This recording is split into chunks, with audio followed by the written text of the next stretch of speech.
In life, there are two choices, my dear friends. Remember this. You can either be a thermometer or you can either be a thermostat. Magkaiba po yung dalawang yan. Ang thermometer, nagdidepende yung init, yung lamig, yung taas, yung baba ng degree doon sa environment. Yan yung pagsukat natin sa mga nilalagnat, di po ba? Yan yung ginagamit natin. Gaano kalamig, kainit ang pagkain pag niluluto mo. So, nadidiktahan yung thermometer dun sa environment, dun sa kapaligiran. Pero ano yung thermostat? Makikita mo yan sa aircon. Hindi yan nagpapadikta sa environment, sa kapaligiran. Siya nagdidikta kung gaano pa magiging kalamig o kainit ang kapaligiran. It sets the temperature. It sets the environment of how it should be. You choose, what are you? Are you a thermometer o are you a thermostat? Ibig sabihin, magiging biktima ka na lang ba? O ikaw ay magtatagumpay, lalaban ka? All of his life, this blind person was like a thermometer. Nandun siya sa tabi ng daan. Isinasantabi, dinadaan-daanan, biktima ng kanyang kalagayan. But finally, he decided to become a thermostat.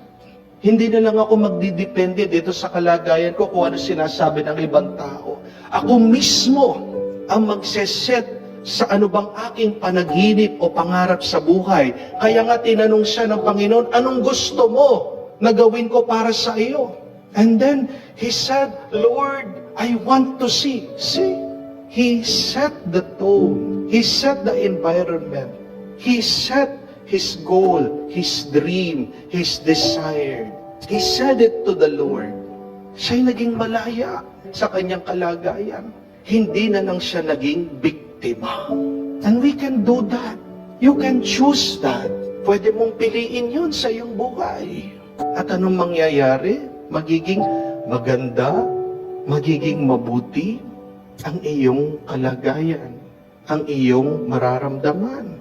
Kung ikaw ay nagbuybuisit, kung ikaw ay nagbubugnot, tingnan nyo na, kahit na ikaw ay makabisita sa magandang lugar, di ba? Ano mangyayari? Papangit yan.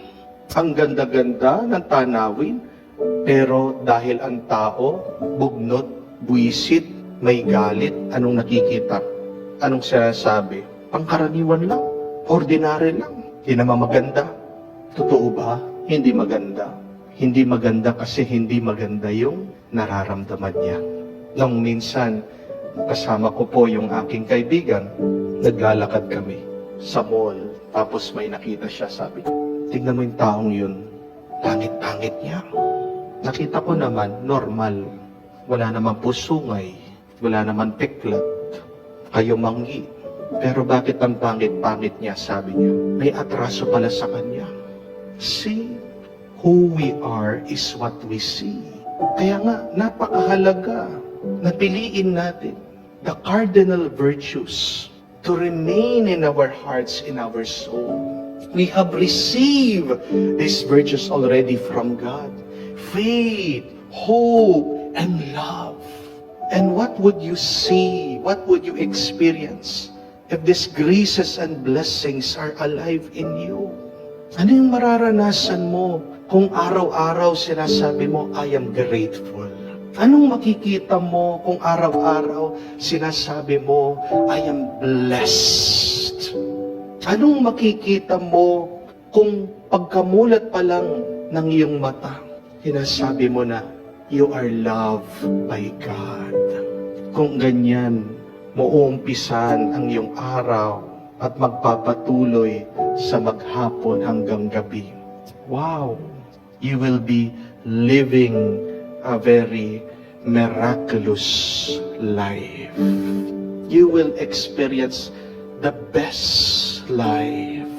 Amen? So tanong ko po sa inyo, kumusta ka na?